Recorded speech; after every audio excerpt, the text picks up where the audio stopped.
All right, the $1,000,000 question. The $1,000,000 question that I see in chats for the past couple of weeks and comments for the past couple of weeks, people battling it out. We're going to talk about the $1,000,000 question today on Alpine Garage Sports.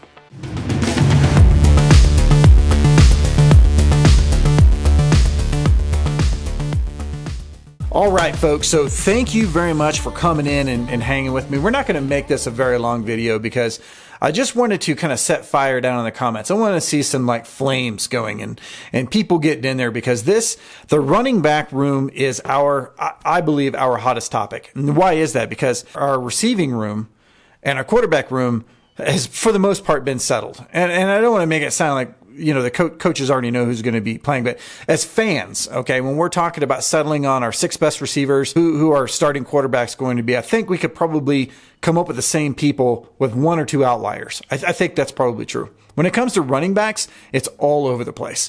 And I think it's by design too. We had a terrible running game last year. So I know that we want to really hype up the running back room for a lot of reasons. We want to hype it up for the running backs. We want to hype it up for the front line. We want to hype it up for the fans.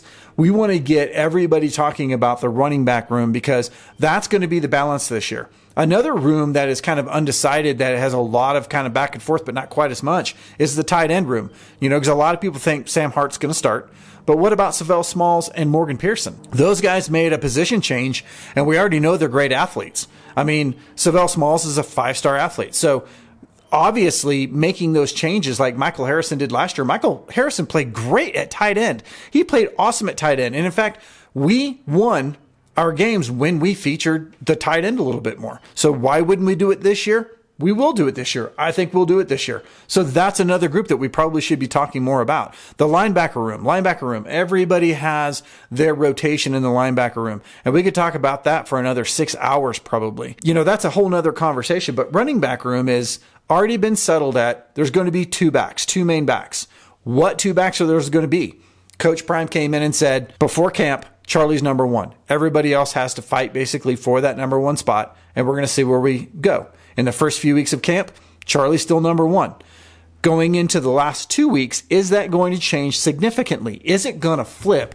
Is it going to flip totally to where he's not number 1, he goes to number 2?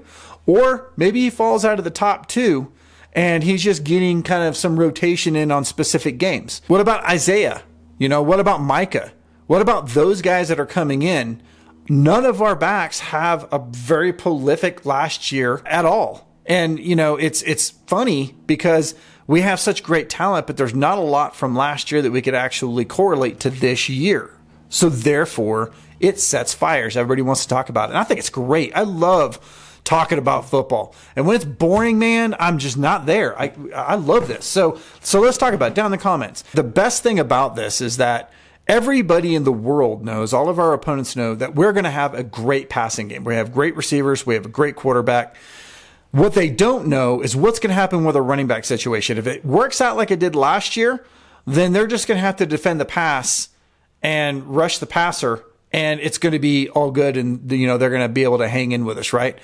But not knowing what a running back room is, because everybody, for the most part, other than Charlie, is different from last year, creates a lot of, you can't game plan. You're not going to be able to game plan. And North Dakota State may not be the game plan that we go into to CSU, Nebraska, those games. We may actually specifically not go in with the same game plan so that we don't tip off what we're going to be doing. So that makes it even more intriguing for this NDSU game, is what is our running back room going to look like? And why are we giving Charlie so much due here? Why do I give Charlie so much due? I called him out in January of 2023 and did a few videos on him because I wanted people to know what kind of gems we have as walk-ons. And it just kind of, a lot of people started reviewing video and started looking at it. And the next thing you know, he catches Coach Prime's eye with his hard work and things like that. And then it becomes big news, and it stays big news. And then he gets a scholarship. Why does this create so much passion?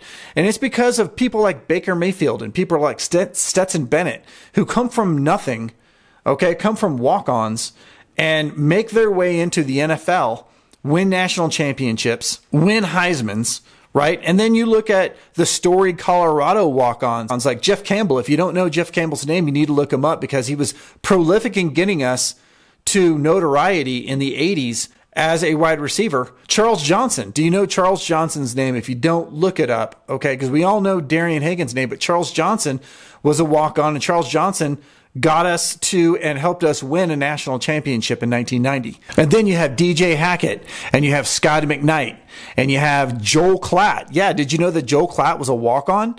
I mean, he was drafted by the Padres, but then walked on to the University of Colorado to play football and turned out to be one of our greatest quarterbacks in CU history. I mean, that's why it's so passionate for us as Colorado fans and really any other fan base with their walk-ons. Charlie's not a walk-on anymore. Charlie is a full scholarship player, but he started as a walk-on and he busted his butt to get here. A #1 running back going into this fall camp and has to be knocked off. And so far, every single running back that we have seen in any video that has been posted has been awesome. Now, are we posting just the highlights? Maybe. Are they that good? Probably. How does that shake out for the first game? Because we're only talking about NDSU right now. This is what I want to do. Get down in the comments and let's talk about this. So NDSU, first of all, who gets the first carry of the year? Who gets the first carry of the year? Who starts that game? Does it mean anything? Probably not. Does it mean anything? Who starts what game, right? I don't think it does, because the game is an entire game. It's 4 quarters, and we're going to be rotating people out. And so does it matter in the long run? No. As Colorado fans, or I should say, I'm going to talk about myself because maybe not all Colorado fans feel this way. I would love for Charlie to get the first carry. And I'm going to just put it out there. I think Charlie is going to get the first carry against NDSU. I know a lot is going to change this week, but I think he is going to get the first carry. It may not be on the first play, but the first run play I think is going to go to Charlie. Now that said, I think that Dallin Hayden's going to have the most carries in that game. I think all of the running backs are going to get a rep in that game.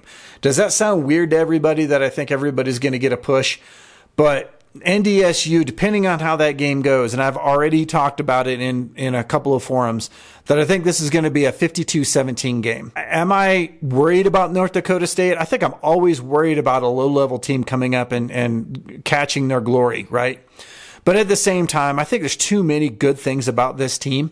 And I think with the changes that NDSU has gone through last year versus the changes that we've gone through, I think we've gotten significantly better. And it's at home. So I think that this is going, you can call it a rout, but when we're up, 36-7 in the third quarter, I think we're going to be running a lot of people through. But I do think that Charlie is going to get the first carry.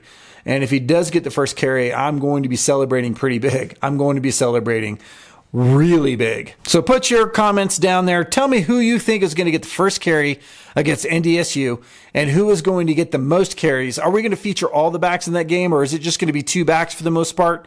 Throw that down there. We still have 2 weeks left. The shelf life of this video may be the shortest of any video I've ever done. But then again, it may carry on for decades. Who knows? Thanks for hanging out with me. Please subscribe to the channel and throw a like. We will see you in the next video.